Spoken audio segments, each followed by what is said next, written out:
नमस्कार दर्शकों, भारत टीवी परिवार की ओर से अंग्रेजी नववर्ष की बहुत-बहुत शुभकामनाएँ। आज हमारे बीच में मौजूद हैं गोपाल कृष्ण खंडेलवाल साहब और राजू रहेजा साहब। इनसे बात कर लेते हैं। अगर खंडेलवाल साहब की बात करें, तो प्रमुख समाज सेवी भी हैं और भाजपा समर्थक भी हैं।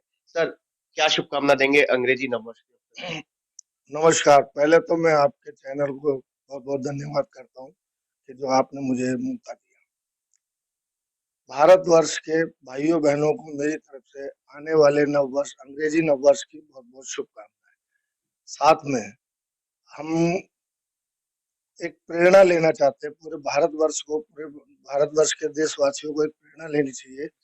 नरेंद्र मोदी जी, जो हमारे देश के प्रधानमंत्री हैं। अभी 2 दिन पहले उनकी माताजी का देहांत हुआ है। उन्होंने कितनी सादगी से अपने माताजी का देहांत का मतलब जो दाह संस्कार किया है और ये प्रेरणा हम सबको लेनी चाहिए। उन्होंने कोई भी सरकारी अमला-जमला इस्तेमाल नहीं करा और अपने साधारण रूप से उन्होंने वो करा। तो ये मैं सबको कहना चाहता हूँ कि हमें सबको प्रेरणा लेनी चाहिए। दूसरा, आज भारत के अंदर हिंदुस्तानी बेटियों के साथ जो घटनाएँ घट रही हैं, तो 130 करोड़ देशवासियों में उन बेटियों की और माताओं को ये कहना चाहूंगा कि अपनी बेटियों को संस्कार दें और सुरक्षित रखें और इन चीजों से बचाएं। और बेटियों से भी कहूंगा कि इस देश के अंदर जिस तरह से आप लोग हवा में चमक चांदनी में ये घूम रहे हो, देख रहे हो, तो अपने माँ बापों के कहे में रहो, माँ बापों का कहना मानो और इन चीजों से बचो। खंडेलवाल साहब, कहीं न कहीं आप ये कहना चाह रहे हैं कि संस्कृति को बचाएँ, जी संस्कृति को क्या नाम है नेस्तो-नाबूद ना करें। जी जी जी। जिस तरीके से आज की तारीख में माहौल बन रहा है। हिंदुस्तान की मैं किसी जात-वात से बात नहीं कर रहा हूँ। हिंदुस्तान के अंदर जितने भी हिंदुस्तानी माताएँ हैं, वह सब अपनी बेटियों को और अपने परिवार के बच्चों को भारत की जो संस्कृति है और संस्कृति को बचाने के लिए और उनको संस्कार देने के लिए तत्पर रहना चाहिए। खंडेलवाल साहब, कहीं न कहीं इसके पीछे दोष अगर हम देखें तो मोबाइल को कितना आप कटघरे में खड़ा करेंगे? मोबाइल को दोष देना बहुत गलत होगा मैं जहाँ तक समझता हूँ। मोबाइल होना ज़रूरी है इसलिए कि इमरजेंसी जी, किसी को कहीं हमारी आवश्यकता है तो वो हमें फोन कर सकता है। किसी का सुख है, दुख है, व्यापार है, जी। ये सबके लिए बना है। पर कुछ लोगों ने क्या है इसका मिसयूज करना शुरू कर दिया है। इसका मिसयूज नहीं होना। संस्कृति को अगर हम बात करें तो संस्कृति को जो खराब किया है वो कहीं न कहीं आज की तारीख में ये जो टीवी सीरियल्स आ रहे हैं, न्यूज़ क्या नाम है, ये जो आपके फ़िल्में आ रही हैं, गाने आ रहे हैं, उसको कहीं न कहीं। टीवी सीरियल भी बहुत अच्छे नहीं आते। टीवी सीरियल के अंदर आज परिवार के अंदर हम पुराने टाइम में बैठते थे तो लगता था कि परिवार के साथ बैठ के जी, जी। हम अपने माँ बापों के साथ बैठ सकते थे।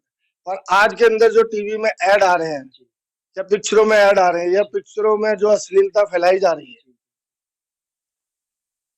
हम अपने पोते पोतियों के साथ बहू बेटियों के साथ वो पिक्चरें नहीं देख सकते, वह सीरियल नहीं देख सकते। जी, अभी जैसे कि अभी चल रहा है big boss. Big boss.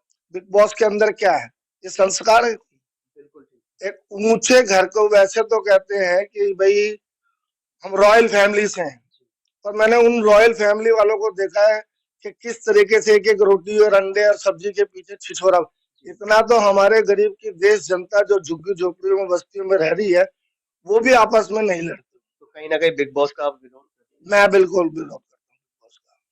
Big boss ने अश्लीलता फैला रहा है, चाहे वो हिंदुस्तानी में जी, इसको किसी ना हिंदू ना मुसलमान वो नहीं, हमारे हिंदुस्तान की भी बेटियां हैं, जी, हिंदू बेटियां भी हैं जिसमें हमारी मुस्लिम बेटियां भी हैं। जी। ये सबके लिए बराबर है। अभी आप बिग बॉस को कह रहे हो, कल को एकता कपूर के लिए भी कहेंगे जिस तरह से टीवी सीरियल पे उन्होंने। वो तो आप जान ही लो, स्वाभाविक बात है। एकता कपूर ने अपने माँ बापों के संस्कार पे कहाँ चली, कहाँ पृथ्वीराज चौहान जी का नाम था, पृथ्वीराज चौहान, जी, जी, जी। राज कपूर के पृथ्वीराज कपूर जो उनके पिताजी थे बाबा, उन्होंने उनके संस्कारों पे कहाँ चले। राज कपूर अपने तक चले, उसके बाद इन्होंने कहा माँ बाप के संस्कार है।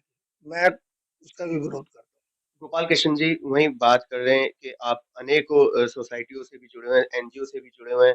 कल एक इतना बढ़िया सुंदर कार्यक्रम सुखमणि सेवा ऑर्गेनाइजेशन ने भी करा है, क्या कहना चाहिए? मैं कहता हूँ बहुत बढ़िया काम है, एक तरीके से ईश्वरीय सेवा कर रहे हैं। सुखमणि सेवा वाले ईश्वरीय काम कर रहे हैं। लावारिस अस्थियों को अभी कोरोना काल के अंदर जिस बच्चे ने, बेटे ने, बेटी ने या घर की किसी भी उनकी अपनी जो जीवन संगनी होती है, उसने तक हाथ नहीं लगाया और वो अस्थियां लावारिस हो गई। तो सुखमणि जो सेवा जो एनजीओ है, उन्होंने 650 700 और आगे भी भविष्य में और भी है, तो उन्होंने बहुत इतना अच्छा काम करा कि कम से कम जैसे भगीरथ प्रहलाद के पुत्र भगीरथ जो थे, उन भगीरथ ने गंगा लाए और गंगा लाने के बाद जो अपने पूर्वजों की अस्थियां जो पड़ी हुई थी, उन पूर्वजों की अस्थियों को उन्होंने जल प्रवाह किया। तो इस तरह गंगा के अंदर प्रवाहित करके इन्होंने उनकी आत्मा को और उनकी अस्थियों को बिल्कुल श्री चरणों में पहुंचा दिया। राजू रहेजा जी, क्या अपनी ऑर्गेनाइजेशन की ओर से क्या नववर्ष की शुभकामनाएं? मैं सुखमणि सेवा ऑर्गेनाइजेशन से हूँ। मैं आप सबको नव वर्ष की हार्दिक शुभकामनाएं देता हूँ। ईश्वर ने हमें चुना है और हम अच्छे काम में लगे हुए हैं और कर भी रहे हैं और आगे भी करते रहेंगे। मेरी टीम बहुत अच्छी है और ईश्वर ने सर पे हाथ रखा हुआ है, इसलिए मुझे कोई दिक्कत परेशानी नहीं है। लेकिन मैं आपके टीवी चैनल के माध्यम से कहना चाहता हूँ कि ये कोरोना आया था सेकंड में, मैंने बहुतों को देखा।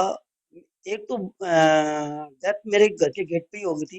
मेरे को सिर्फ 5 मिनट तक मैं उसका ऑक्सीजन का सिलेंडर भर के नहीं दे पाया। मुझे उस चीज़ का जीवन भर दुःख रहेगा कि मेरी 5 मिनट की सर्विस से एक जीवन खत्म हो गया।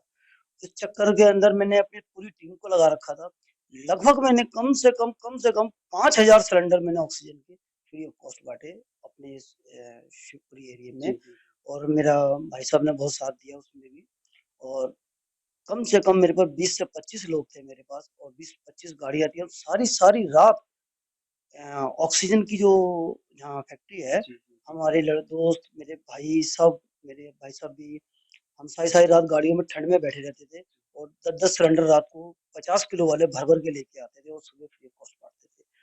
उससे मेरे को बहुत हौसला भी मिला, मेरी टीम ने भी दिया, तो ये काम मैं कर रहा हूँ। ईश्वर करेगा, आगे भी करता रहूँगा और जो अब आने वाला कोरोना का जो न्यूज़ आ रही है, ईश्वर करे ना ही आए तो ज़्यादा अच्छा है और आएगी तो हमारी पूरी टीम तैयार है।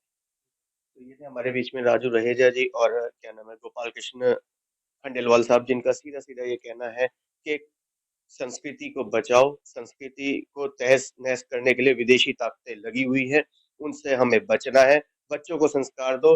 आने वाले समय में 2023 में हम कदम रखने जा रहे हैं। कैमरामैन पवन शर्मा के साथ राहुल शर्मा, भारत टीवी।